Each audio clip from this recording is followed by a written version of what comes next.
ఈ మధ్య ఒక తెలుగు సినిమా విడుదలైంది. సంచలనం సృష్టిస్తుంది. హాట్‌స్టార్ ఓటీటీలో అత్యధిక ప్రజాదరణ పొందిన ఒక సినిమాగా తెరకెక్కింది. ఆ సినిమా పేరేంటి అంటే 'అగ్లీ స్టోరీ'. 'అగ్లీ స్టోరీకి' సంబంధించి ఇంతవరకు కూడా నేను ఆ డైరెక్టర్ గారి టాపిక్‌తో ఎప్పుడు కూడా మాట్లాడలేదు. ఫస్ట్ టైమ్ ఆయన్ని మీకు పరిచయం చేద్దాం అనుకుంటున్నాను. ఆయన పేరు ప్రణవ్ స్వరూప్. హాయ్ ప్రణవ్ స్వరూప్ గారు. సార్ నమస్తే సార్. నమస్తే అండి. Congratulations for your achievement. Sir thank you so much sir. చాలా అంటే నాకు డే 1 సినిమా చూసినప్పుడు కూడా నేను చాలా ఎంజాయ్ చేశాను. Yes sir. కానీ ఎంత దౌర్భాగ్యం అంటే ఇక్కడ ఒక సినిమా నచ్చింది అని చెప్పడానికి కూడా 100 ఆలోచించి చెప్పాల్సి వస్తుంది. ఇప్పుడు మామూలుగా ఒక ఆడియన్ ఉన్నాను. అవును సార్. నాకు నచ్చిందంటే నచ్చిందని చెప్పేస్తాను, నచ్చలేదంటే నచ్చలేదని చెప్పేస్తాను. Yes sir. ఇప్పుడు నచ్చలేదు అంటే కనుక అందరూ యాక్సెప్ట్ చేస్తున్నారు, నచ్చిందంటే మాత్రం ఎవరు యాక్సెప్ట్ చేయట్లేదు. Yes sir. అవును సార్. అది ఎంత దారుణమైన పరిస్థితి సార్. Yes sir.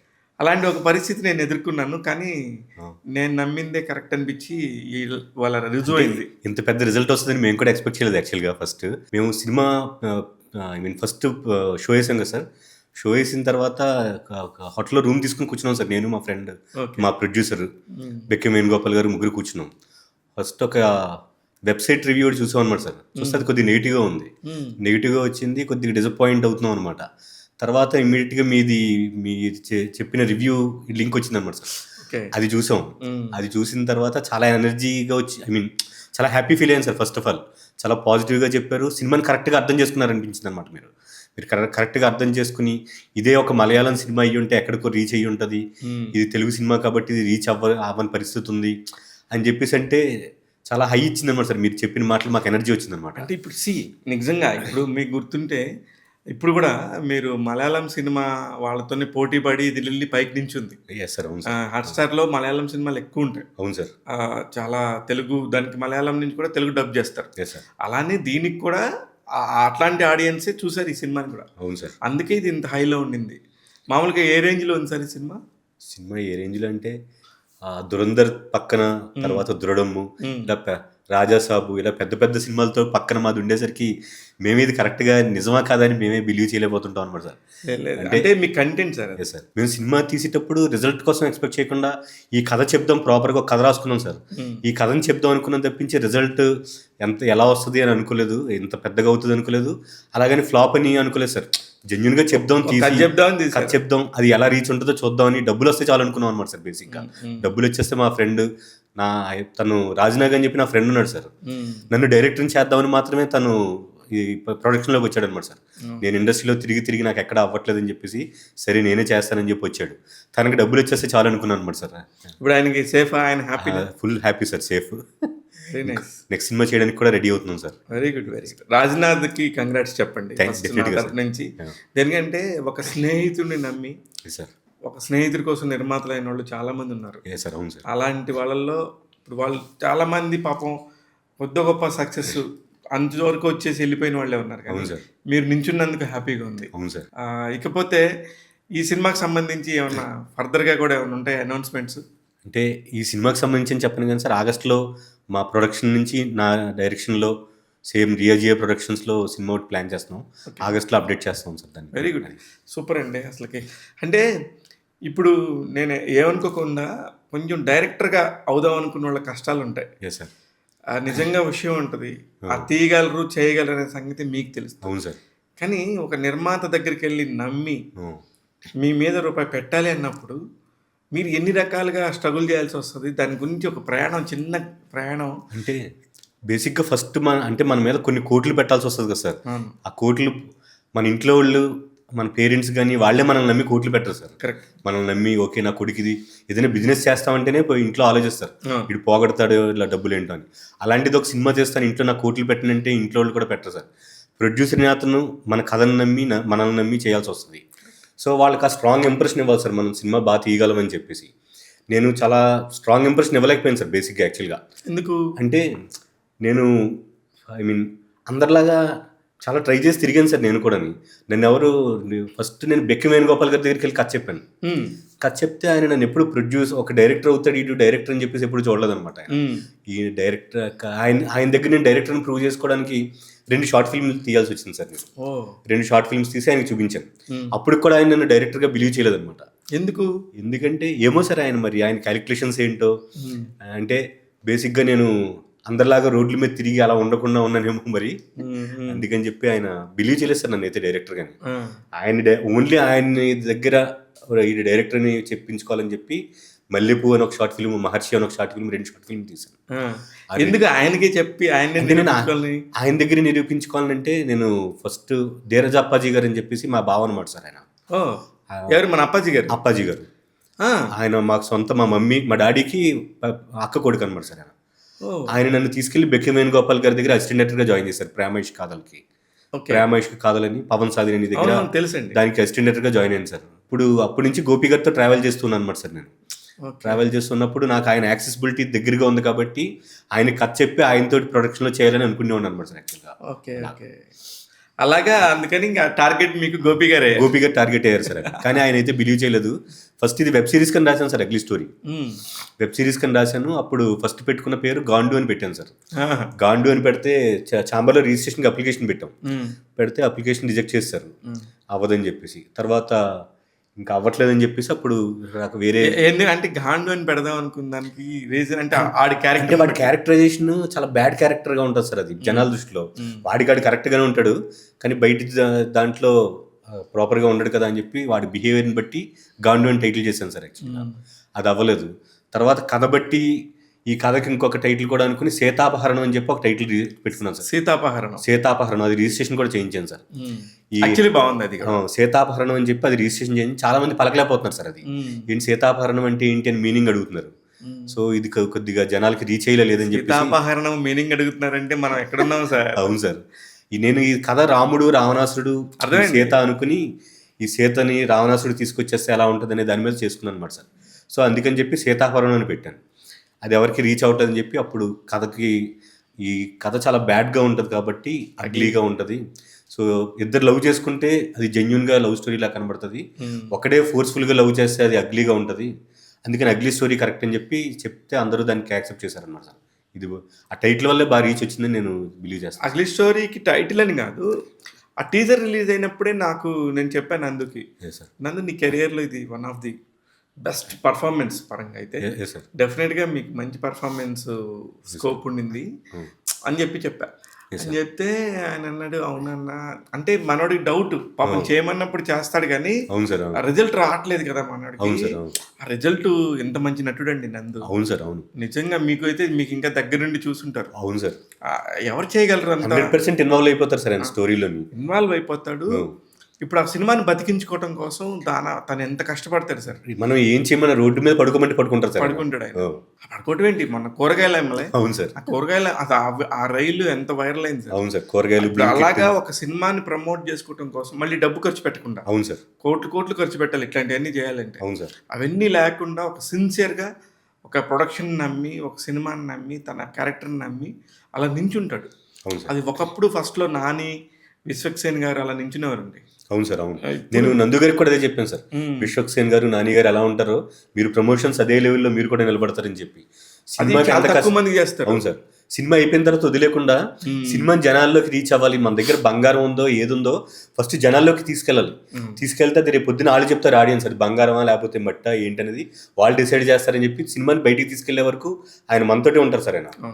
అదేను ఇప్పుడు అందుకాక చాలా బిజీగా ఉన్నాడు నందు. అవును సార్. కానీ మీ సినిమా కోసం సపరేట్గా అందరినీ బతిమలాడుకొని ఆ డేట్స్ అడిగి ప్రమోషన్ కోసం వచ్చి ఎంతో కొంత ఏదో ఒకటి చేయాలని పొద్దునపూట షూటింగ్కి వెళ్ళి నైట్ అంతా ఇక్కడికి వచ్చి అదే టైంలో 3 సినిమాలు షూట్ అవుతున్నాయి సార్. మా సినిమా రిలీజ్ టైంలో ప్రమోషన్స్కి వచ్చిన పొద్దునపూట ఆ షూట్, నైట్ ఏమో ఇక్కడ, ఒక్కొక్కసారి నైట్ షూట్లు ఉంటే డే అంతా ఇక్కడ ఉండడం. చాలా కష్టపడ్డారు సార్ ఆయన. అంటే మీకు సినిమాకి ఎంత ఉంటుందో సినిమా తర్వాత కూడా దాన్ని అంత కాపాడుకోవాలి. అవును సార్. ఈ సినిమాకి నేనైతే ఐఎమ్ షూర్ చెప్తున్నాను, నందు కాకుండా వేరే హీరో అయితే ఈ రిజల్ట్ వచ్చి ఉంటుంది కదా మీకు. 100% నేను అది నమ్ముతాను సార్. అది అంటే చాలా మంది చెప్తుంటారు కదా సార్ పెద్దవాళ్ళందరూ, తినే దాని మీద వాళ్ళ పేరు రాసి ఉంటుంది అని చెప్పేసి. సో ఈ కథ మీద నేను ఫస్ట్ కథ రాసుకున్నప్పుడే నందు గారికి చెప్పాను సార్. బేసిక్గా కథ రాసుకుని నేను కూర్చొని ఆయనకి ఫోన్ చేసి చెప్తే ఆయనకి అప్పుడు గాండు అని చెప్పాను అనమాట. ఆయనకి చాలా బాగా నచ్చిన తర్వాత ప్రొడక్షన్ ఏది లేదు అని చెప్పేసి ఆయన కొద్దిగా ఆగారనమాట. ప్రాపర్ ప్రొడక్షన్ లేకపోతే సినిమా కంప్లీట్ అవుతుందా, లేకపోతే కంప్లీట్ అయినా సరే అది రిలీజ్ అవ్వడానికి ఏమన్నా ఇబ్బంది పడుతుందా, ఇలాంటివన్నీ ఆలోచించి ఆయన హోల్డ్లో పెట్టారనమాట. ఈలోపు నేను బయట 2-3 ట్రయల్స్ వేసుకున్నాను కానీ ఏది అవ్వలేదు. మళ్ళీ చివరికి వచ్చేసరికి మళ్ళీ నందు గారి దగ్గరికి వెళ్ళామన్నమాట సార్. అలాగా. Okay, very nice. దానికి తోడు నందు అనగానే ఎందుకో ప్రొడ్యూసర్స్ కూడా కొంచెం జంకుతారు. ఎందుకు సార్? అది తెలీదు నాకు కూడా. అది నేను నందునే అడిగాను నాకు ప్రశ్న. ఆ, తెలీదన్న నాకైతే సాలిడ్‌గా ఉంటాయి. ఆ, నా చేతిలో ఎప్పుడు గూడా నేను ఒక 5, 6 సినిమాలకి రెడీగానే ఉండేవాడిని. కానీ అయి బాగా ఆడాలి, బాగా రిజల్ట్ రావాలనే కోరిక తప్ప ఉమ్. నాకసలు ఆ ప్రాబ్లమే లేదన్నాడు మరి. ఆయనతో నాకు అసలు ఒక్క రోజు కూడా షూటింగ్లో కానీ నిజంగా అంటే నా ఫస్ట్ సినిమా నాకు అంటే బ్యాడ్ ఆర్టిస్టులు వచ్చారు అంటే మనం చాలా ఇబ్బంది పడిపోతాం సార్ యాక్చువల్గా. అంటే కరెక్ట్. అలా బ్యాడ్ బిహేవియర్ ఉండి షూటింగ్ 7 o'clock చెప్తే లేట్గా రావడం, లేకపోతే అక్కడికి వచ్చి సీన్ ఇచ్చేయండి అని చెప్పడం, అలాంటివి ఏమన్నా చెప్పుంటే నేను చాలా ప్రాబ్లం ఫేస్ చేసి ఉండేవాడిని సార్ నేను. ఈయన ఒకసారి కథ అంతా చెప్పిన తర్వాత మొత్తం ఒకసారి కథ లైన్ చెప్పాను, తర్వాత ఫుల్ నరేషన్ ఇచ్చాను సార్ నా ఆఫీస్లో. ఫుల్ నరేషన్ ఇచ్చిన తర్వాత ఆయన అప్పటి నుంచి మళ్ళీ సినిమా పూర్తి వరకు కూడా ఈ షార్ట్ చేయను, లేకపోతే ఇదొద్దు అని ఒక్కరోజు కూడా క్వశ్చన్ చేయలేదు సార్, ఇదెందుకు అని చెప్పేసి. నేను ఆయన ప్రతిరోజు షూట్కి వచ్చిన తర్వాత ఫస్ట్ క్యారవాన్లోకి వెళ్ళి ఆయన దగ్గరికి వెళ్ళి, క్యారవాన్ అవనివ్వండి లేకపోతే రూమ్ అవనివ్వండి, ఆయన దగ్గరికి వెళ్ళి బ్రో ఈరోజు చేసే సీన్స్ ఇవి చేస్తున్నాం అని చెప్పంటే దానికి ఆయన ఇన్వాల్వ్ అయిపోయి దాంట్లో ఉండేవారు తప్పించి బ్రో ఇది వర్కౌట్ అవుతుంది ఈ సీను అలాంటి సెట్ మీదకి వచ్చిన తర్వాత ఎప్పుడు డౌట్ పడలేదు. అది నా లక్ అనమాట సార్. అవికా గురు కూడా అంతే. నేను అవికా గురించి మాట్లాడతాను. Yes sir. చాలా నాకు నిజంగా అనిపించింది.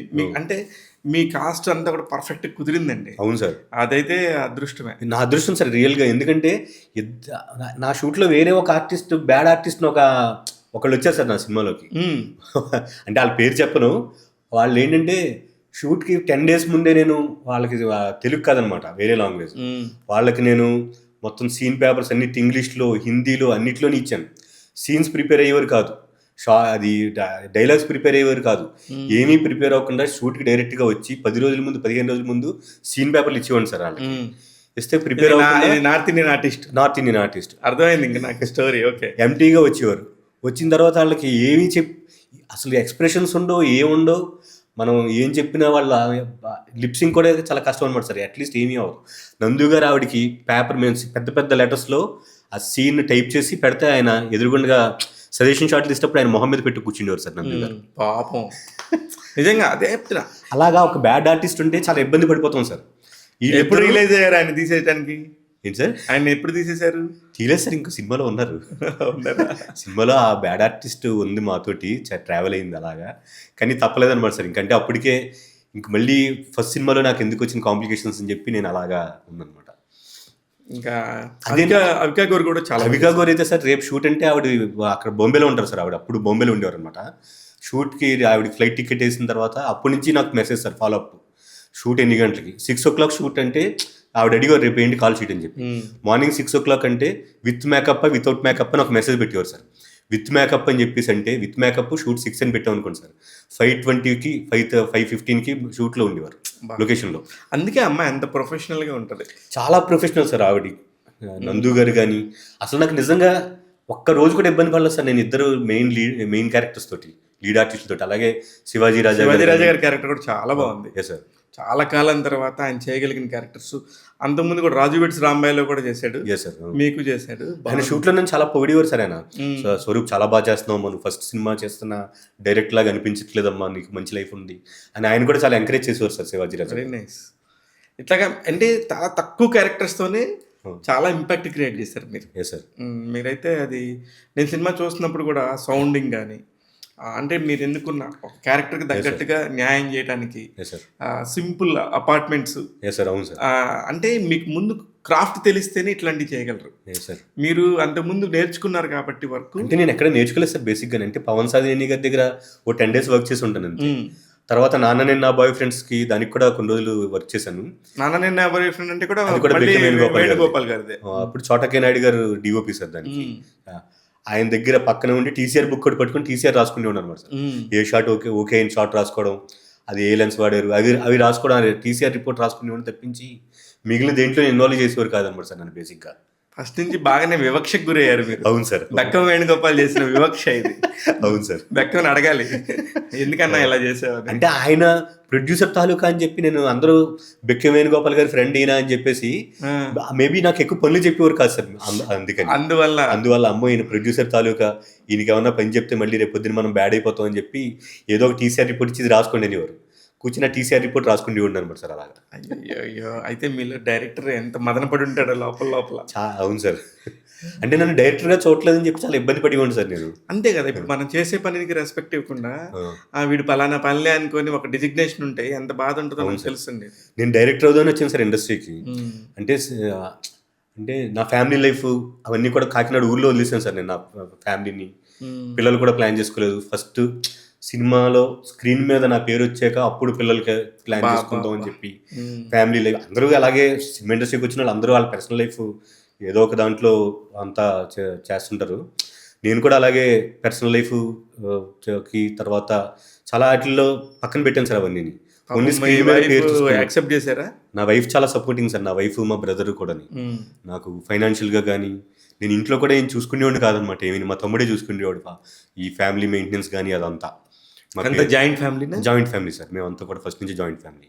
మా తమ్ముడు ఇప్పుడు మా పేరెంట్స్ లాస్ట్ ఇయర్ చనిపోయారు షూటింగ్ టైంలో. చెప్పాను కదా సార్, షూటింగ్ టైంలో ఫాదర్ని, పోస్ట్ ప్రొడక్షన్ టైంలో మదర్ చనిపోయారు. అయ్యో ఎందుకు?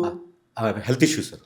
పెద్దవాళ్ళు అయ్యారు. పెద్దవాళ్ళు అయ్యి తర్వాత మా బ్రదరే చూసుకుంటాడు అనమాట సార్. ఇంకా వాళ్ళిద్దరిని కూడా చూసుకోవడం, నా వైఫ్ కూడా సపోర్ట్ ఇవ్వడం, అంతా ఫ్యామిలీ సపోర్ట్ లేకపోతే ఏముంటుంది సార్, మెంటల్గా డిస్టర్బ్ అయిపోతాం. ఇక్కడ ఉండలేము. ఇప్పుడు నీకు సీన్ రాసుకునేటప్పుడు బ్యాక్గ్రౌండ్ లో ఫోన్ వచ్చి నాకు అది కావాలి ఇది కావాలి, వెచ్చాలు అయిపోయినాయి, రెంట్ కట్టాలి, కరెంట్ బిల్ కట్టాలి, అలాంటి ప్రెజర్ ఎప్పుడు నాకు పెట్టలేదు సార్. నా వైఫ్ కానీ మా బ్రదర్ కానీ మా పేరెంట్స్ కానీ ఎవరు అలాంటి ప్రెజర్స్ లేవు. అందుకని కొంచెం ప్రశాంతంగా. అసలు సినిమా ఇండస్ట్రీకి వచ్చి గెటన్ అవ్వగలను, నాలో ఉంది అనే విషయం మీకు ఎప్పుడు తెలిసింది? అంటే చిన్నప్పటి నుంచి మా ఫాదర్ నావలిస్ట్ సార్. మా డాడీ నావల్స్ రాశారు అనమాట. ఓకే. ఒక 40 నవల్స్ రాశారు మా డాడీ. ఓ, ఏం పేరు ఆయన పేరు? విజయకృష్ణ సార్. విజయకృష్ణ పాత్రుడు. విజయకృష్ణ పాత్రుడు? అవును, పాత్రుడు సార్. విజయకృష్ణ పాత్రుడు. అవును సార్. మీకు స్వాతిలో కూడా వచ్చేది? మా ఫాదర్ది ఆంధ్రభూమి, ఆంధ్రప్రభ వాటిల్లో వీక్లీ సీరియల్స్ లాగా వచ్చేవి మా డాడీ రాసిన నవల్స్. అదే విజయకృష్ణ పాత్రుడు. అవును సార్. అప్పట్లో ఆంధ్రభూమిలో ఉండేయండి. అవును సార్. ఓకే. అప్పట్లో ఫ్యాన్ మెయిల్స్ కూడా చాలా ఎక్కువ వచ్చేది అనమాట సార్. మా ఫాదర్ కి చాలా లెటర్స్ ఇవన్నీ వచ్చేవన్నమాట సార్. అయితే జీన్స్ లో ఉంది రైటింగ్. అప్పుడు మా ఫాదర్ నవల్ తోటి కృష్ణ శ్రీదేవితో ఒక సినిమా, కట్టా సుబ్బారావు గారు అని చెప్పి ఆయన ఒక సినిమా చేశారు. ఆయన ఫేమస్ డైరెక్టర్. అవును సార్. గడ్సరత్తా సౌసర్ కాళ్ళు అని చెప్పి, తర్వాత కయ్యాలమ్మాయి కలవారబ్బాయి అని చంద్రమోహన్ రాధిక వాళ్ళతోటి అవన్నీ మా డాడీ రాసిన స్టోరీస్ అనమాట. ఫ్యామిలీ డ్రామాస్ రాసేవారు. అవును సార్. ఆ తర్వాత అక్కడి నుంచి మెడ్రాస్లో ఉండేవారు. అప్పుడు అక్కడి నుంచి వచ్చేసి కాకినాడలో సినిమా థియేటర్ కట్టారనమాట సార్, శివాజీ పిక్చర్ ప్యాలెస్ అని. ఓ, మీరు శివాజీ పిక్చర్ ప్యాలెస్ ఓనరు? అవును సార్, మా ఫాదర్. ఓకే. రోజు స్కూల్ నుంచి రావడం, బ్యాగ్ ఇంట్లో పెట్టేసి థియేటర్కి వెళ్ళిపోవడం, థియేటర్కి వెళ్ళి సినిమా చూడడం, అదే పని అనమాట సార్. 7th నుంచి అదే పని. ఇంటర్మీడియట్ స్కూల్ కాలేజ్కి వెళ్ళకుండా కాలేజ్ మానేసి బీచ్కి వెళ్ళిపోయి బీచ్లో కూర్చొని నవలు రాసి ఉన్నాను సార్. ఓకే. ప్యాషన్ ఉంది అయితే ఫస్ట్ నుంచి ఉండింది? అవును సార్, ఫస్ట్ నుంచి. అంటే చాలా కథలు ఉన్నాయి నేను ఏదేదో చెప్పాలనుకుని అనిపించేది సార్ నాకు. ఇలాగా అవన్నీ స్క్రీన్ మీద చూపించాలని ఉంటుంది అన్నమాట సార్. నా దగ్గర చాలా కథలు అలాంటివి ఆలోచిస్తుంటా, అవన్నీ జనాల్లోకి తీసుకెళ్ళాలని ఉంటుంది అన్నమాట సార్. వెరీ నైస్ అండి. ఇప్పుడు అగ్లీ స్టోరీ లాంటి ఒక కథను చెప్పాలనుకున్నప్పుడు ఒక ధైర్యం ఉండాలి. Yes sir. మిగతా సినిమాలకన్నా ఈ సినిమా ఎస్ సార్. అది ఏంటి ఆ మొండి ధైర్యం ఏంటి? అంటే నేను రెగ్యులర్ నాకు భారతీరాజా గారు, కే బాలచంద్ర గారు, విశ్వనాథ్ గారు, మణిరత్న గారు, రామ్ గోపాల్ వర్మ, ఇలా మనం ఫింగర్ టిప్స్ మీద కొంతమంది డైరెక్టర్లు గుర్తుపెట్టుకుంటాం. ఇప్పుడు మీరు చెప్పిన మొదటి 4 పేర్లు ఓకే, కానీ 5వ పేరు రామ్ గోపాల్ వర్మ గారి పేరు చెప్పారు. అసలు అది ఎట్లా అండి? అసలు ఈ 4 పేర్లు కన్నా దీనికి అసలు ఎక్కడ? ఆయన కూడా చాలా డేరింగ్గా ఆయన ఏం తీయాలనుకుంటున్నారు అదే చేస్తారు కదా సార్. అవును, కరెక్ట్. అది నన్ను ఈ డైరెక్టర్లు అందరూ కూడా నన్ను చాలా ఇన్స్పైర్ చేసి, వాళ్ళ సినిమాలు చూసి చాలా ఇన్స్పైర్ అయిపోయింది సార్. వాళ్ళ సినిమాలు చూసి. ఓకే. సో అంటే ఈ కొంతమంది డైరెక్టర్లు మనం ఫింగర్ టిప్స్ మీద గుర్తుపెట్టుకుంటాం. కరెక్ట్. అంటే రెగ్యులర్ సినిమాలు ఉంటాయి, లవ్ స్టోరీస్ ఏవో వస్తుంటాయి, ఆ డైరెక్టర్ల పేర్లు గుర్తుండవు. ఒక 2 సినిమాలు 3 సినిమాలు చేసి వాళ్ళు బాగా నలిగే వరకు కూడా, జనాల్లో రీచ్ అయ్యే వరకు కూడా వాళ్ళని గుర్తుపెట్టుకోం. అలా కాకుండా కొంతమంది డైరెక్టర్లు ఒక సినిమా 2 సినిమాలు తీసినా సరే వాళ్ళని గుర్తుపెట్టుకుంటాం సార్. సో అలాంటి సినిమా చేయాలనుకున్నాను అనమాట నేను. ఇలాగా అంటే రెగ్యులర్ కమర్షియల్ సినిమాలు చేసి జనాల్లో, అలా కాకుండా బయట చలంగారి బుక్స్ ఒకటి బాగా చదువుతాను సార్ నేను. చలంగారి బుక్స్, రంగనాయకమ్మ గారి books. 2 women. Yes sir. Women మీద విపరీతంగా ఉంటాయి రైటింగ్. అవును సార్. అందుకని చెప్పేసి నేను ఆ చలం బుక్స్ ఇవన్నీ ఇంపాక్ట్ ఉండడం వల్ల అలాంటి స్టోరీస్ చెప్దాం అనుకున్నాను అనమాట సార్. ఇలా టాక్సిసిటీ, ఉమెన్ ఎలా సఫర్ అవుతుంది, ఉమెన్ బయట సొసైటీలో ఎలా చూస్తున్నారు, వాళ్ళకి మనకి అంత ఈక్వల్గానే ఉంటాం కానీ వాళ్ళని ఎందుకో సప్రెస్ చేసి వాళ్ళని అలా కింద పెట్టి ఉంటారు, ఇలా ఉండకూడదని చెప్పేసి అనుకుని వాళ్ళు ఫేస్ చేస్తున్నవి అవి చూపించాలని అనుకుంటాను అన్నమాట సార్. ఓకే. ఎప్పుడు ఉమెన్కి వైపే సపోర్ట్ తీసుకుంటారు? అవును సార్. కొందుకు ఇప్పుడు కొన్ని సఫరింగ్ ఇప్పుడు రివర్స్ అవుతున్నాయి, మీరు గమనించట్లేదు? అందుకని ఇప్పుడు next cinema reverse. Current affairs next cinema రివర్స్లోనే చేస్తున్నాం సార్. రివర్స్ లో చేయండి. అంటే ఇప్పుడు జెన్జీ లైఫ్ ఎలా ఉంది, బయట రిలేషన్స్ ఎలా ఉన్నాయి, పబ్లిక్ ఎలా ఉంది, వాటి మీద ఒక స్టోరీ ఎంత ఘోరంగా ఉన్నాయి సార్, అవన్నిటి కూడా చెప్పండి మీరు. అది నెక్స్ట్ సినిమా దాని మీద రాస్తున్నాం సార్ యాక్చువల్గా. అంటే ఇట్లాంటి టాపిక్స్ మీదే తీసి ఒక కల్ట్ డైరెక్టర్ అనే ఫీల్ అవ్వాలనేది. డెఫినెట్గా సార్, డెఫినెట్గా రెగ్యులర్ డైరెక్టర్ కాదు నేను తీసే మ్యాక్సిమం 4 సినిమాలు తీయొచ్చు, 5 సినిమాలు తీయొచ్చు, నేను ఇంకా ఒక 10 సినిమాలే తీయొచ్చు. ఎన్ని తీసినా ఆ సినిమాలు గుర్తుపెట్టుకునేలాగా ఉండాలని అనుకుంటాను సార్. రెగ్యులర్ కమర్షియల్ సినిమాలు తీసేసి అలాగంటే అవి తీయగలని కూడా నేను అనుకోవట్లేదు. నేను ఇలాగా కల్ట్ సినిమాలు తీయాలని మాత్రమే అనుకుంటున్నాను సార్ యాక్చువల్గా. కానీ ఈ యాక్సెప్టెన్సీ వచ్చినప్పుడు, ఇప్పుడు మీరు ఈ సినిమా తీశారు సార్, సార్ చాలామంది తిట్టుకొని ఉంటారు ఏంది ఈ సినిమా అని. కొంతమంది నాకే ఒక నా రివ్యూ చూసి, ఇప్పుడు కొంచెం నా రివ్యూ చూడగానే నా రివ్యూ చూసి ఇతను కరెక్ట్గానే చెప్తాడు, బాగుంటేనే చెప్తాడు, ఖచ్చితంగా చూడొచ్చు అని చెప్పి ఒక ఆమె ఫోన్ చేసింది నాకు. ఫోన్ చేసి ఏంటి నువ్వు చాలా బాగుంది, మలయాళం సినిమా లాగానే అయితే చూస్తారు, మన సినిమాని చూడరని చెప్పావు అని చెప్పేసి నాకు ఫోన్ చేసింది పొద్దున్నే. సార్ అట్లీ మరి నేను ఆఫీస్కి వస్తా రెడీ అవుతున్నాను. నేను అన్న ఉద్దేశం ఏంటి, అట్లాంటి కంటెంట్ వాళ్ళు ఒకే కంటెంట్ మీద వెళ్ళారు, వాళ్ళు చెప్పాలనుకున్న కథని నమ్మారు. అవును సార్. ఇట్లాంటి కథలు మలయాళంలోనే వేరే భాషలో వస్తే మనం చాలా రిప్రజెంట్ చేస్తాం. మన దగ్గర నుంచి వచ్చినప్పుడు చేయట్లేదు అనేది నా ఉద్దేశం తప్ప, ఇది నేను అత్యద్భుతమైన బాహుబలి తీశారు, చాలా మంచి నీతి విలువలతో కలిగిన ఒక అద్భుతం చెప్పారని నేను చెప్పలేదు. Correct sir. అవును, నేను చెప్పింది ఏంది, వాళ్ళు అనుకున్న కంటెంట్ ఎంత బాగా యాక్ట్ చేశారు. మీ రివ్యూ చూసిన తర్వాతే అంటే సినిమాని ఆడియన్స్ ఎలా రిసీవ్ చేసుకుంటారని అనుకున్నాను సార్. ఫస్ట్ నుంచి నాకు డౌట్ ఉంది. బాగా తిడతారని కూడా ఎక్స్పెక్ట్ చేశాను సార్. బాగా తిడతారు ప్రెస్ మీట్స్లో వాటిల్లో కానీ ఇంటర్వ్యూస్లో కానీ బాగా తిడతారని ఎక్స్పెక్ట్ చేశాను.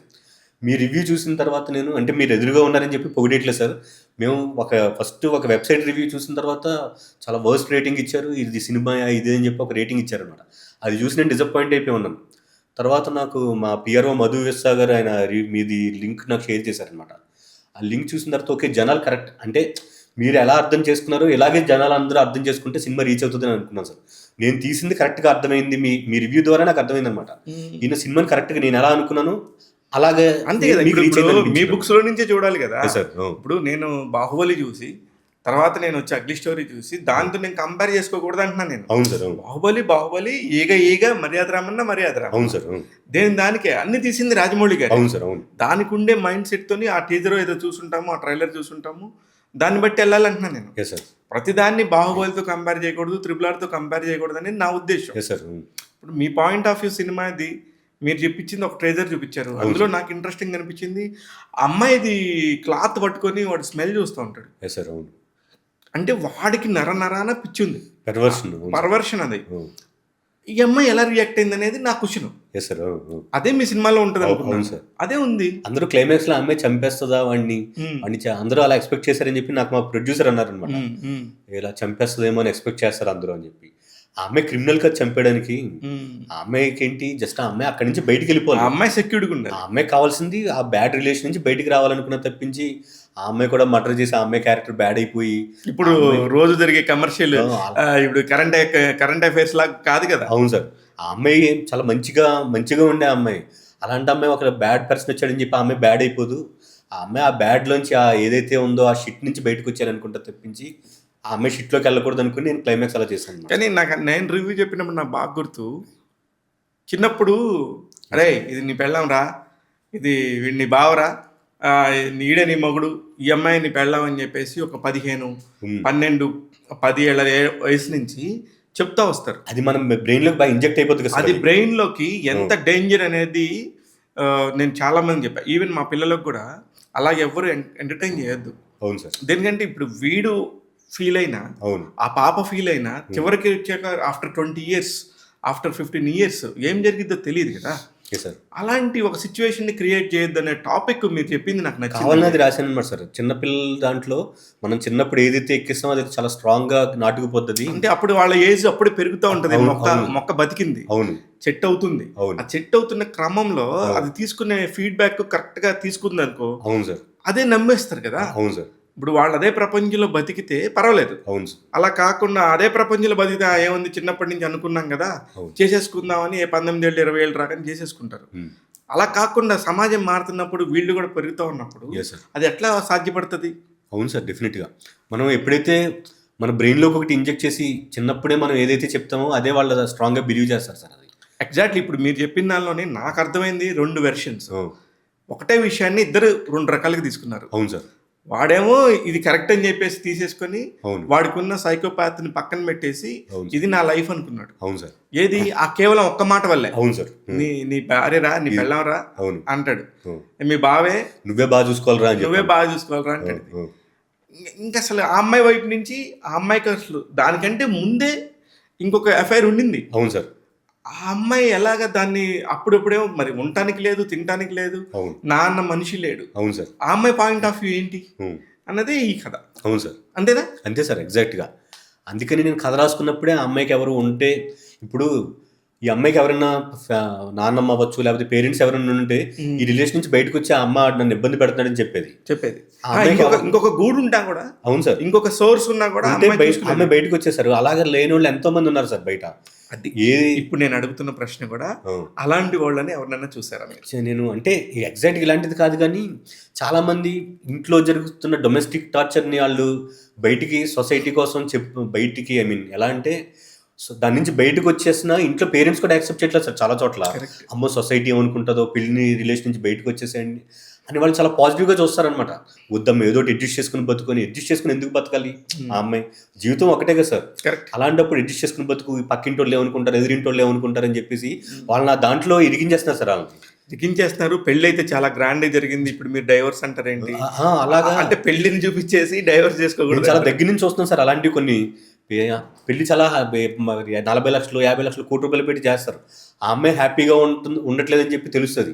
తెలిసినా సరే బలవంతంగా ఆ అమ్మాయిని ఉండమ్మా పర్లేదు అడ్జస్ట్ చేసుకోమ్మా మారుతాడు లేకపోతే ఇది అని చెప్పేసి వీళ్ళని కాంప్రమైజ్ చేస్తున్నారు సార్. అలాగా ఎగ్జాక్ట్లీ. దేనికంటే నాకు చాలా మంది సెలబ్రిటీలు డైవర్స్ అయినప్పుడు కూడా ప్రతి ఒక్కళ్ళు అయ్యో అని సింపతి ఫీల్ అవుతూ ఉండేవారు. నాకు చాలా కోపం వచ్చేది.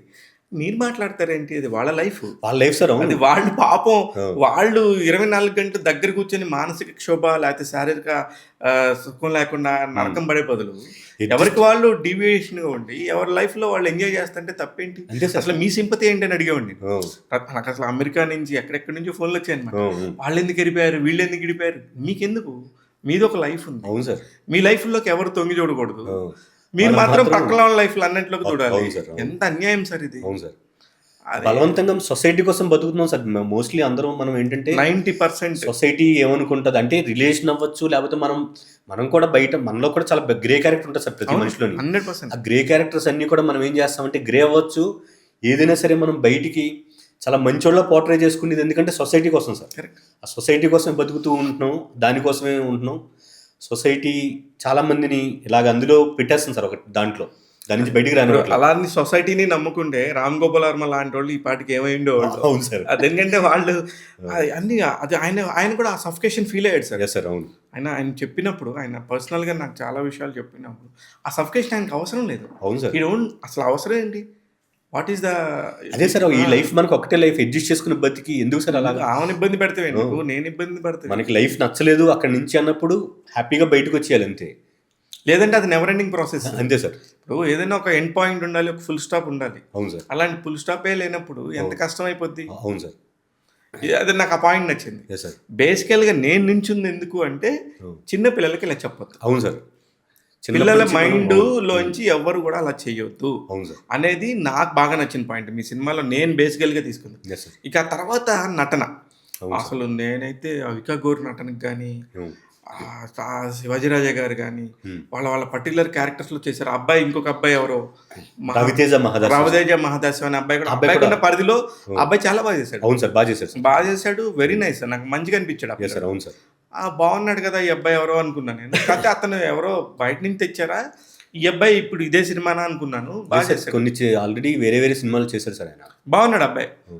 కాకపోతే ఇప్పుడు ఈ అమ్మాయి ఆల్రెడీ బాగా ప్రౌడ్ హీరోయిన్. అవును సార్. చాలా సినిమాలు చేసింది. అవి అమ్మాయి బాలిక వధుతూ దేశం అంతా తెలిసిన అమ్మాయి కదా. ఈ అమ్మాయికి ఈ కొత్త పేరు ఏంటి అనుకుని ఒక కాంబినేషన్ ఏమో అనుకున్నాను తప్ప అదొక్కటే నాకు ఒక క్వశ్చన్ మార్క్. మిగతా క్వశ్చన్ మార్క్ ఏం లేదు సార్. అంటే ఆ అబ్బాయిని పెట్టడానికి కూడా నేను రెగ్యులర్గా రిజిస్టర్ అయిపోయిన హీరో లాంటి వాళ్ళు లేకపోతే ఒక ఇంప్రెషన్ వాళ్ళని పెట్టాలనుకోలేదు సార్. అంటే ఇప్పుడు కరెక్ట్ మీ డెసిషన్ కరెక్ట్ అది. ఎందుకంటే సార్ ఇప్పుడు ఒక అమ్మాయికి ఆ అమ్మాయికి నచ్చిన క్యారెక్టర్ నచ్చిన మనిషి హైటు, సిక్స్ ప్యాక్, లేకపోతే డబ్బు ఇవేమీ ఉండక్కర్లేదు సార్. ఆ అమ్మాయికి నచ్చిన మనిషి. కరెక్ట్ కరెక్ట్ మన కథలో నందు ఉన్నాడు సార్. సినిమాలో ఒక డైలాగ్ కూడా వేయించాను, నీకంటే హైట్ ఉన్నాను, కలర్ ఉన్నాను, నాకన్నా ఏం కావాలంట అని అడుగుతాడు అనమాట. అవును. కానీ యాక్చువల్గా ఆ అమ్మాయికి కావాల్సింది హైటు, కలరు, లేకపోతే మజిల్స్ ఇవి కాదు సార్. కాదు. ఆ అమ్మాయిని ప్రేమగా చూసుకునేవాడు కావాలి. ఆడు పొట్టిగా ఉన్నా, నల్లగా ఉన్నా, అవును. లేకపోతే ఆడు డబ్బు లేకుండా ఉన్నా సరే ఆ అమ్మాయిని ప్రేమగా చూసుకునేవాడు కావాలి. అందుకని చెప్పి నేను క్వైట్గా అలాగా అంతగా ఉండకుండా వెరీ ఆర్డినరీగా ఉండాలని చెప్పేసి ఆ అబ్బాయిని తీసుకొచ్చి అందుకే పెట్టాను సార్ కథలో ఫిట్. బాగుంది. అసలు నాకు నిజంగా కూడా నేను ఇప్పుడు మీరు చెప్పినట్టే, ఇప్పుడు మీ సినిమాని మీ కోణంలోనే నేను చూశాను కాబట్టి అర్థమైంది సార్. Really enjoyed that. నేను మొహమాటమే లేదు. అందుకే ఇవాళ నేను చెప్పిన రివ్యూ కరెక్ట్, నేను కరెక్ట్గానే నించున్నాను అని చెప్పి చెప్పడం కోసం మళ్ళీ మిమ్మల్ని ఇంటర్వ్యూ చేస్తున్నాను ప్రణవ్ అసలు స్వరూప్. నిజంగా సార్ నేను మా ఫ్రెండ్ కూడా మా ప్రొడ్యూసర్ అంటే నా ఫ్రెండ్, మీ ఇద్దరం కూడా మాట్లాడుకుంటాం అనమాట. మన సినిమానా అది, మందేనా, అట్ల పక్కన దురంధర్ పక్కన మన సినిమా ఏంటి, రాజాసాబ్ పక్కన మన సినిమా ఏంటి అని చెప్పి. నిజమే. మళ్ళీ మీ తర్వాత కూడా ఎన్ని సినిమాలు ఉన్నాయి? అవును సార్. మీ తర్వాత నాకు తెలిసి చాలా పెద్ద సినిమాలు ఉన్నాయి. అవును సార్. మీ తర్వాత వచ్చిన సినిమాలు ఏంటి అందులో? మీ తర్వాత రేటింగు చాలా తెలుగు సినిమాలు చాలా పెద్ద సినిమాలే ఉన్నాయి. అవును సార్. అంటే పర్టికులర్గా నేను చూడలేదు కానీ ఒక 7-8 వీక్స్ మాత్రం మాది ట్రెండింగ్లోనే ఉంది సార్. 7-8 వీక్స్గా ట్రెండింగ్లో ఉంది. కాదు సార్, 8.1 మిలియన్ అనేది కూడా పెద్ద నెంబర్ సార్. అవును సార్. చాలా పెద్ద నెంబరు. దానికి తర్వాత నాకు తెలిసి బాలకృష్ణ గారు అఖండ ఉన్నట్టుంది. అవును సార్. ఇంకా ఏవో సినిమాలు కూడా ఉన్నాయి. అవును సార్. చాలా, అంటే వాటిని మించి ఇది ఎందుకు చూస్తున్నారు అనే దానికి ఒక క్వశ్చన్ మార్క్ ఏంటంటే డొమెస్టిక్ వైలెన్స్. అవును సార్. డొమెస్టిక్ వైలెన్స్ ఎప్పుడైనా కూడా ఉమెన్ చూస్తుంది. లేడీస్కే బాగా కనెక్ట్ అయింది. ఎప్పుడైతే లేడీస్కి కనెక్ట్ అవుతారో వాళ్ళు ఎక్కడో ఊహించుకుంటారు వాళ్ళని. ఆ పాయింట్లో నాకు ఖచ్చితంగా ప్రివ్యూ వేసాం సార్ ప్రసాద్ ల్యాబ్లోని. దానికి నాకు తెలిసిన మా ఫ్రెండ్ ఒక ఆవిడ వచ్చారనమాట, FCAలో ఎంప్లాయ్ ఆవిడ చూసి చెప్పారనమాట. అంటే వేరే అతను అడిగారు, నందు అంత కార్తీక్ అనే క్యారెక్టర్ ఆ అమ్మాయిని అంత ఇష్టపడుతున్నాడు, అలాంటప్పుడు ఆ అమ్మాయి ఎందుకని రిజెక్ట్ చేయాలి అని చెప్పి ఒక అతను క్వశ్చన్ అడిగాడు. దానికి FCAలో ఆవిడ చెప్పారనమాట, అమ్మాయికి ఆడు ఇష్టం లేదు అంటే ఆడు ఎలా ప్రేమించినా ఏం చేసినా ఇష్టం ఉండదు అంతే అని చెప్పి ఆవిడ చెప్పిన రీజన్కి అమ్మాయి భలే అర్థం చేసుకుని సినిమాని అనిపించింది అనమాట. ఆవిడ చెప్పింది అనమాట, లేదండి సినిమా సూపర్ ఆడుతుంది, లేడీస్కి బాగా కనెక్ట్ అవుతుందని ఆ FCA ఆవిడ చెప్పారనమాట. నా వైఫ్ నేను కలిసే చూసాము. మళ్ళీ OTTలో వచ్చినప్పుడు నేను సరే చూడు ఇది బాగానే ఉంటుంది, కొంచెం అడల్ట్ ఫిల్మ్ ఏ సర్టిఫికెట్ అయినా కూడా చూడొచ్చు, ఏం కాదు, మనం ఇప్పుడు అంత గ్రోనే, అసలు ఎలా ఉంటుంది సమాజం అనే దాన్ని అవగాహన పెట్టుకొని చూడమని చెప్పి నేను అమ్మాయికి చెప్పాను. అందుకే చిన్నప్పటి నుంచి ఇలా పిల్లలకి ఇలా చెప్పకూడదు అని ఆ పాయింట్ చెప్పి చూడమన్నాను. అమ్మాయి చెప్తుంది, ఎంత బాగుంది సినిమా, ఎంత బ్యూటిఫుల్గా ఉంది, పర్ఫార్మెన్స్లు కూడా ఇలా ఉంది, ఇలా ఉండాలి సినిమా అంటే. మ్యూజిక్ని అమ్మాయి especially background score Shravan Bharadwaj గారి గురించి చెప్పింది. చాలా బాగా చేశాడు అతను, ఆ సాంగ్స్ కూడా చాలా బాగున్నాయి అని చెప్పింది. శ్రవణ్ భరద్వాజ్ కూడా మాకు ఆయన ప్రేమేష్ కాదల్ సినిమాకి నేను అసిస్టెంట్ డైరెక్టర్గా చేశాను కదా సార్, అప్పుడు దానికి ఆయన మ్యూజిక్ డైరెక్టర్ అనమాట. అవునవును. అప్పటి నుంచి ఆయన మీద చాలా మంచి ఇష్టం అనమాట సార్. ఆయన అంటే ఆయన ఫస్ట్ నేను కథ ఆయనకే చెప్పాను అనమాట. అంటే ఫస్ట్ అంటే మా ప్రొడ్యూసర్ వీళ్ళందరూ ఓకే అయిపోయిన తర్వాత టెక్నీషియన్స్కి వచ్చేసరికి ఫస్ట్ కథ ఆయనకే చెప్పాను సార్. నేను ఆయనకి భాస్కర్ భట్ల గారికి చెప్పాను అనమాట. చెప్తే ఇద్దరికి ఆయన శ్రవణ్ గారు అదిరిపోద్దని హిట్ కొడతారు మీరు ఈ సినిమా అన్నారు. హిట్ కాదు సార్, మన జనాలకి రీచ్ అయితే చాలా సినిమా అనుకున్నాను అనమాట. ఆయన నాకు కావాల్సినంత వరకు ఎన్నిసార్లైనా ఇచ్చారు సార్. ఆయన నాకు ఇలా కావాలని చెప్పంటే చాలా పేషెన్స్ ఉంటుంది సార్ ఆయనకి. అదే ఇప్పుడు ఉన్న మ్యూజిక్ డైరెక్టర్లో నిజంగా పేషెన్స్ ఉందిలేండి. కాబట్టి అందరూ చిన్న లేదు పెద్ద లేదు, అందరు కూడా వాళ్ళని ఒక పాట కోసం, ఒక హిట్ పాట కోసం అందరూ కష్టపడుతున్నారు. మీ సినిమాలో పాటలు కూడా బాగుంటాయి సార్. పాటలు బాగుంటాయి కానీ ఎందుకో జనాల్లోకి వెళ్ళలేదు సార్ అవి. అంటే ఏంటి సార్ అది, ఇక్కడ స్టార్డమ్ ఆ నెక్స్ట్ లెవెల్, ఆ నెంబర్ రావాలి సార్. ఆ నెంబర్ రావడానికి, ఆ రీచ్ అవ్వడానికి ఏదో మ్యాజిక్ జరుగుతుంది. థియేటర్లోకి ఎందుకు రీచ్ అవ్వలేదో కూడా అర్థం కాలేదు సార్. యాక్చువల్గా బేసిక్గా థియేటర్కి రీచ్ అవ్వడానికి సింపుల్ రీజన్ అండి, వెరీ సింపుల్ రీజన్. నేను చెప్తున్నాను చూడండి, నెల రోజుల్లో సినిమా వచ్చేస్తుంది అనే సంగతి ప్రతి ఒక్కడికి తెలిసిపోయింది. Okay sir. అది నువ్వు ఎంత పెద్ద సినిమా అయినా. అవును సార్. OTTలో అది ఏ OTTనో కనుక్కుంటున్నారండి. ఓకే. అది నెట్ఫ్లిక్సా, అమెజానా, హాట్స్టారా, G5 ఆహానా అనేది కనుక్కుంటున్నారు, ఈటీవీనా అనేది. ఈ ఆరిట్లో ఎందులో వస్తుందని చెప్పి కనుక్కుంటున్నారు తప్ప జనానికి థియేటర్కి వెళ్ళి చూడాల్సిన సినిమాలు ఓన్లీ స్టార్ సినిమాలే అనేది పడిపోయిందండి. ఇంక ఇందులో మీరు ఎంత డిబేట్ చేసినా ఇదైతే నిజం. మరి కొన్ని సినిమాలు ఆడుతున్నాయి కదా అంటే అవి కూడా మనకు బయట చెప్పిన నెంబర్స్ వేరు, అక్కడ వచ్చిన నెంబర్స్ వేరు, అవి ఆడుతున్నాయి. ఎప్పుడన్నా ఒకటి ఏదో అందరు బాగుంది అంటే సరే వెకేషన్గా వెళ్ళి ఒక సినిమాని బాగుందంట, సరే కాసేపు చూద్దాం సరదా కంటే అలా వచ్చిన సినిమాలే శంబాలా అయి ఉండొచ్చు, నిన్న వచ్చిన లెనిన్ అయి ఉండొచ్చు, మా ఇంటి బంగారం అయి ఉండొచ్చు, మనశంకర వరప్రసాద్ అయి ఉండొచ్చు.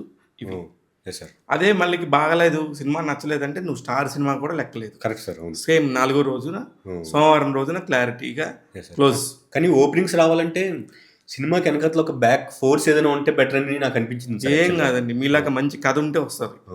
ఇంకేం ఇప్పుడు రిజిస్టర్ అయ్యారు కదా, అవును సార్. మీరు మళ్ళీ చెప్తున్నాను, తప్పుగా అనుకోవద్దు. Yes, sir. థియేటర్కి జనాలు విపరీతంగా వస్తారు అనుకోవటం కల్లా. Yes sir. Something is magic జరగాలి. Yes sir. ఆ మ్యాజిక్ ఏంటనేది ఎవరికి తెలియదు. Yes sir. అదైతే మీరు నమ్మండి. అంటే మేము అనుకున్నది, నేను కానీ నందు గారు కానీ డిస్కస్ చేసుకున్నప్పుడు మన వెనకాతల పెద్ద ఫేసెస్, పెద్ద ఫేస్లు ఏం లేవు మనకి. నందు గారు, నేను, ఆయన ముందుండి ప్రమోషన్ చేశారు, నేను పక్కన ఉన్నాను, అవికా గారు ఉన్నారు. అంతే తప్పించి మమ్మల్ని సపోర్ట్ చేయడానికి ఇండస్ట్రీలో పెద్ద పెద్ద. నేను ఈసారి నందుకు చెప్పండి. Yes sir. రాజమౌళి గారు, ఎస్ సార్, సుకుమార్ గారు, కొరటాల శివ గారు అండ్ మైత్రి పెద్దవాళ్ళు, అలాగే దిల్ రాజు గారి బ్యానర్, ఇట్లాగా నేను ఇప్పుడు చెప్పే అన్నీ కూడా నాకేం భయం లేదు. అన్ని పెద్ద పెద్ద బ్యానర్స్, పెద్ద పెద్ద డైరెక్టర్స్ అలా వచ్చి ఇది మా సినిమా అని చెప్పేసి నించుపెట్టిన సినిమాలు. పర్టికులర్గా ఈ సినిమా అద్భుతం, ఆహా ఓహో అన్న సినిమాలు. ఎన్ని సినిమాలు థియేటర్లో ఆడినయో మీరు నెంబర్తో సహా చెప్పండి. ఒక్కటి కూడా ఆడలేదని నేను చెప్తా. Correct sir. అంటే నందుకు చెప్తామా, నందుకు ఈసారి మీరు ఎప్పుడైనా పని చేస్తారేమో చెప్దామని. అవి ఏం కాదు, సినిమాని కాపాడేది కంటెంటే. అదైతే మాత్రం నేను 100% షూర్గా చెప్తా. ఎందుకంటే నేను కూడా చూస్తున్నా కదా, ఎంత పెద్ద సినిమా తీయండి, జనాలు రావట్లేదండి. సార్. అంటే మేము సినిమా యాక్చువల్గా చాలా చిన్న బడ్జెట్లో FX6 కెమెరా తోటి ఒక 60 lakhsలో తీయాలని చెప్పి దిగాం సార్ బేసిక్గా. ఓకే. సినిమా అప్పుడు అవికా గోర్ అని కూడా అనుకోలేదు సార్. ఎవరైనా చిన్న ఒక అప్పుడే అప్కమింగ్ హీరోయిన్ లాంటి వాళ్ళు, ఎవరైనా బాంబే నుంచి, అంటే ఒక చాలా చిన్న బడ్జెట్లో దొరికే హీరోయిన్ అలా చేసుకుని ఒక 60 lakhs బడ్జెట్లో సినిమా ఫినిష్ చేద్దాం అనుకున్నాం సార్. తర్వాత 60 lakhsలో చేస్తే సినిమా వర్కౌట్, ఐ మీన్ ఒకరోజు చిన్న డెమో చేసాం సార్, నేను మా ఫ్రెండ్ కలిపి. చేస్తే అది అంత క్వాలిటీగా అనిపించలేదు అనమాట. అనిపించకపోతే సరే అని చెప్పేసి బెటర్ కెమెరా ఉండాలి, బెటర్ ఆర్టిస్టులు ఉండాలి అని చెప్పి డిసైడ్ అయ్యి అవికా గోర్ని అనుకున్నాం అనమాట సార్. ఆ తర్వాత అలా అనుకున్న సినిమా కాస్త బడ్జెట్ చాలా ఎక్కువ పెరిగిపోయింది. మా ఫ్రెండ్ తోటి, అంటే ఇండస్ట్రీకి వచ్చినప్పుడు నేను ఒక బెటర్ కథ చెప్తాను అంటే, ఇప్పుడున్న డైరెక్టర్ లాగే నేను ఒక డైరెక్టర్ అనుకుంటే నేను తీను కదా సార్. నేను ఇప్పుడున్న డైరెక్టర్ కన్నా నేను చాలా డిఫరెంట్ అనే ఫీల్ అవుతుంటాం కదా. సో అలా ఫీల్ అయ్యి నేనే అనుకున్నాను, మా ఫ్రెండ్ పేరు రాజ్ అనమాట. రాజ్ మన సినిమా గ్లిమ్స్ ఒకటి చేసాం రామాయణ స్టూడియోలో. ఈ గ్లిమ్స్ మార్కెట్లో వదిలేగానే ఎవరో ఒకరు వచ్చి మన సినిమా కొనుక్కుంటారని ఒకటి ఎక్స్పెక్ట్ చేసాం అనమాట. దానికి ఒక 7 లక్షలు 8 లక్షలు ఖర్చు పెట్టి ఒక గ్లిమ్స్ తీస్తాం. సినిమా షూటింగ్ స్టార్ట్ అవ్వకముందే నందు అవి కనిపెట్టి గ్లిమ్స్ యూట్యూబ్లో కూడా రిలీజ్ చేసాం సార్. అది రిలీజ్ చేయగానే జనాలంతా వచ్చేసి ఒకే స్వరూపని ఇండస్ట్రీకి ఒక డైరెక్టర్ వచ్చాడు, ఇది కొనేద్దాం అని అనుకుంటారని ఒక మిత్తులో ఉండేవాడు అనమాట. అది మిత్తే, నిజంగా మిత్తులోనే ఉండేవాడు సార్. అప్పుడు చాలా డిఫరెంట్గా తీసాడని చెప్పి అనుకుంటారని అది బాగానే తీసాను సార్. అది యూట్యూబ్లో కూడా బాగానే వెళ్ళింది, కానీ ఎవరు వచ్చి కొనుక్కోలేదన్నమాట సార్ సినిమా. అంటే మేము దానికి తగ్గ అమౌంట్ లేదన్నమాట సార్ మా దగ్గర. బడ్జెట్ పెంచుకుంటూ వెళ్తున్నాం. చాలా అప్పులు చేసాం. చాలా మా ఫ్రెండ్, నేను రకరకాల అప్పులు చేసి ఫ్లాట్లు తాకట్టు పెట్టాలు, ఫ్లాట్లు అమ్మడాలు, లేకపోతే సైట్లు అమ్మడాలు, ఇలాంటివన్నీ చేసుకుంటూ ఉన్నాం. కానీ టెన్షన్ పెరిగిపోతుంది సార్ ఇవన్నీ. సరే సినిమా కోసం చేస్తున్నాం కదా. మా ఫ్రెండ్ ఏమన్నాడంటే, నాకు డబ్బుల కోసం కాదు సినిమా చేసేది, ఈ సినిమా తర్వాత నాకు డబ్బులు వచ్చినా రాకపోయినా ఏం పర్లేదు, డబ్బులు వస్తే హ్యాపీగా ఉంటాను, డబ్బులు రాకపోతే నీకు ఇంకో సినిమా వస్తే అది చాలా నాకు హ్యాపీగా ఉంటుంది అనిపించింది. మంచి ఫ్రెండ్ అండి నిజంగానే. నాకు సినిమా డబ్బులు రాకపోయినా, డబ్బులు రాలేదని బాధ అయితే ఉంటుంది, కానీ నీకు ఇంకో సినిమా వస్తుంది కదా, నువ్వన్నా నువ్వు సెటిల్ అవ్వాలని చేస్తున్నాను ఈ సినిమా అని చెప్పాడు అనమాట సార్ మా ఫ్రెండ్. సూపర్ అండి, మంచి ఫ్రెండ్స్ అయితే సార్. డెఫినెట్గా మీ ఫ్రెండ్కి కృతజ్ఞత చెప్పాలి. ఇది ఇక్కడ దాకా రావడానికి కారణం మీ ఫ్రెండ్. అవును సార్. సినిమా చూడగానే చెప్పాను, ఇట్స్ బ్యూటిఫుల్ క్వాలిటీ, నేను ఎక్స్పెక్ట్ చేయలేదు. సినిమాకి వచ్చే ముందు కూడా ఏదో అబ్లిగేషన్ మీదే వచ్చాను నేను. ఎవరు మన పిఆర్ఓ మధు అన్న ప్లీజ్ రావా అని బతిలాడితే వచ్చాను. అయితే నాకు అసలు ముందు ఐడియా కూడా లేదు యాక్చువల్లీ. వీళ్ళు ముందు చెప్పకుండా టక్మని ఇంకొక అరగంటలో సినిమా షో స్టార్ట్ అవుతుంది అన్నప్పుడు చెప్తే అప్పుడప్పుడు రన్నింగ్ చేసుకుంటూ వచ్చాను నేను. దాని కూడా నందుతూ నా రిలేషన్ అయ్యి ఉండొచ్చు. మీరు ఆ రోజు షో చూసినప్పుడు నేను కూడా ఫస్ట్ అదే షోకి ఉన్నాం సార్ మేము. మీరు ఇంటర్వెల్ వచ్చి అవును నాతోటి బాగా చేసి సెకండ్ హాఫ్ చూసిన తర్వాత మాట్లాడతాను, ఫస్ట్ హాఫ్ అయితే నచ్చింది ఇప్పుడు వరకు అని చెప్పన్నారు. నాకు చాలా హ్యాపీగా అనిపించింది సార్ అప్పుడు. అంటే నేను కొత్త డైరెక్టర్ సార్, బయట మార్కెట్లో ఎవరైనా బాగుందనగానే మన బేబీని బాగుందంటే ఎంత హ్యాపీగా అనిపిస్తుంది సార్. అలాగా చాలా హ్యాపీ ఫీల్ అయ్యాను. నేను జెన్యున్ గా చెప్తాను సార్, ఒకవేళ నచ్చకపోతే కూడా నేను నాకు తెలిసి ఏదో వర్కౌట్ అవ్వకపోవచ్చు అని చెప్పేసి వెళ్తాను. ఎందుకంటే ఫాల్స్ హోప్ ఇచ్చడం నాకు ఇష్టం ఉండదు. బాగున్న టాపిక్ ఏంటో ఖచ్చితంగా మాట్లాడతాను. అంటే మేము 2 years నుంచి దాని మీదే మొత్తం పడుకున్న, లేచిన అంతా దాని గురించే కదా సార్ ఆ సినిమా కోసం పర్టికులర్‌గా. సో, అలాంటప్పుడు మన సినిమా బాలేదన్నది కన్నా బావుంది అని ఎవరైనా చెప్తే దానికి ఇంట్రెస్ట్ చూపిస్తానమాట. ఓకే. ఆటోమేటిక్‌గా ఇది ఎవరైనా అంతే. బాగుందని చెప్పి. ఎవరైనా అంతే. కాకపోతే నేనేం చేస్తానంటే, నేనసలు బ్యాడ్ రివ్యూ అనేది చెప్పనండి. Yes sir. నాకు నచ్చకపోతే వదిలేస్తాను. ఓకే. ఆ! కానీ చెప్పాను అంటే మాత్రం అది ఖచ్చితంగా ఎక్కడో ఒక బాగున్నట్టు ఏదో ఒక పాయింట్ ఉంది. Yes sir. అది నేను చాలా అందుకే నేను జెన్యూన్ రివ్యూ బై శివ మల్లాలనే యేసుకుంటా. అంత Yes, sir. ధైర్యంగా ఎందుకు యేసుకుంటానంటే, యెస్ సార్. నేను నిజమే చెప్తున్నా. ఇది నా మనస్సాక్షిగా, హ్మ్. నా మనసుతో చెప్తున్నాననేది చెప్తాననమాట. నాకు రివ్యూ ఇచ్చినప్పుడు కొంతమంది ఫస్ట్ హాఫ్ అంతా ఇంట్లోనే అయిపోయిందని ఒక రివ్యూ ఇచ్చారు సార్ యాక్చువల్‌గా. అది ఇంట్లో కథే కదా! అదే బేసిక్‌గా ఇంట్లో కదా! అండ్ నెక్స్ట్ ఏంటంటే ఆ అమ్మాయికి ఆళ్ళిద్దరికి మధ్యలో రిలేషన్ బాగోదు సార్. అవును. బాగోనప్పుడు ఆ అమ్మాయి వాడితో రెస్టారెంట్‌కెళ్ళదు, పెళ్ళికెళ్ళదు, బీచ్‌కెళ్ళదు, పార్క్‌కెళ్ళదు, ఎక్కడికి ఎళ్ళదు. ఆ అమ్మాయి వాడి నుంచి తప్పించుకోవడానికే జాబ్ చేస్తుంది.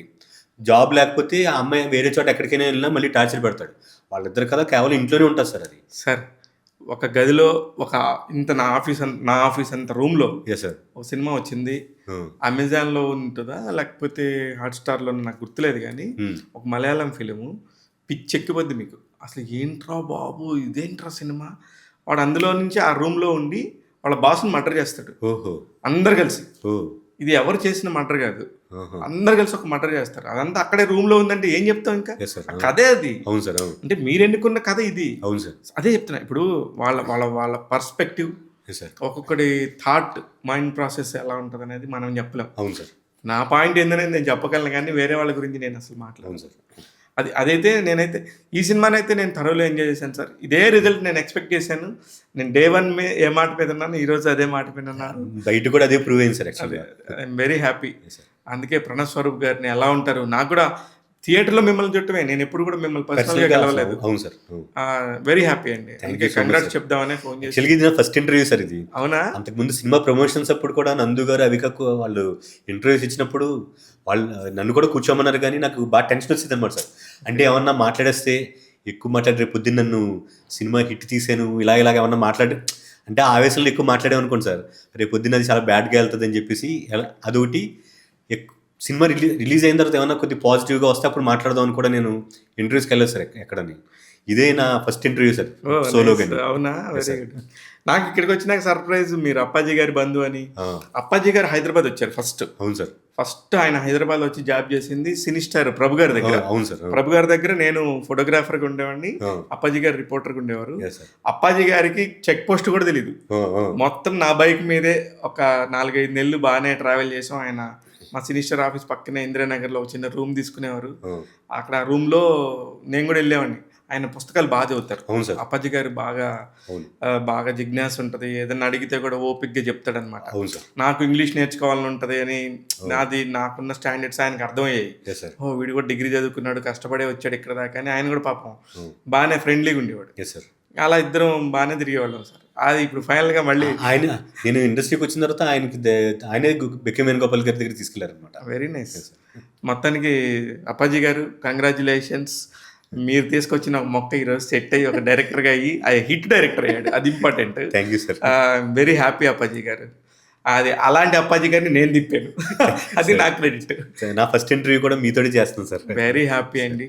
ట్యాగ్ తెలుగు ఎప్పుడు కూడా కొత్త వాళ్ళకి అవకాశం ఇవ్వాలి. ఒక మంచి విషయం ఉన్నోళ్ళని ప్రపంచానికి తెలియజెప్పాలని తపన పడతా ఉంటది. అందుకే నేను ఎప్పుడు కూడా మీలాంటి ఒక విషయం ఉన్న డైరెక్టర్‌లని పిలుచుకొని మాట్లాడుతూ ఉంటాను.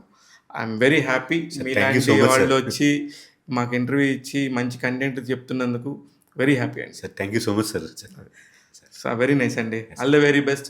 మీ నెక్స్ట్ సినిమా టైంలో మళ్ళీ నేను కలిసి సార్ మాట్లాడతాను. ఆగస్ట్‌లో అనౌన్స్ చేస్తాం సార్ నెక్స్ట్. చేయండి. మీకు సంబంధించి ఏ హెల్ప్ కావాలన్నా నేను ఎప్పుడు I'm with you. Thank you sir. నమస్తే సార్. నమస్తే అండి.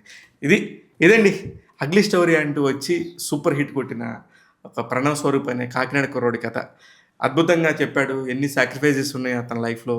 తన ఫ్యామిలీ ఎస్పెషల్లీ తన వైఫ్‌కి రెస్పెక్ట్ చేయాలి. నమ్మి మీరు ఇప్పుడు మనం పిల్లల్ని తర్వాత కనొచ్చు. ముందు మీ లక్ష్యంలోకి వెళ్ళండి. మీ ఎయిమ్‌ని పూర్తి చేసుకొని రండి అని చెప్పిన వాళ్ళకి, ఆళ్ళ తమ్ముడికి, నువ్వు ముందు సినిమా హిట్ అవ్వు, డబ్బులు పోతే పోయినయి పర్లేదు, నేనున్నాను అని చెప్పిన ఫ్రెండ్‌కి, ఇలాగ అతని లైఫ్‌లో ఎంతమంది ఉన్నారో అంతమందిని మన గురించి చెప్పేసాడు ఇక్కడ వచ్చి. టాక్ తెలుగు వ్యూవర్స్ అందరికి ఇట్లాంటి ఇంటర్వ్యూస్ మళ్ళీ మళ్ళీ మీకు అందిస్తూ ఉంటాను. చూస్తూనే ఉండండి. నేను మీ శివ మల్లాల.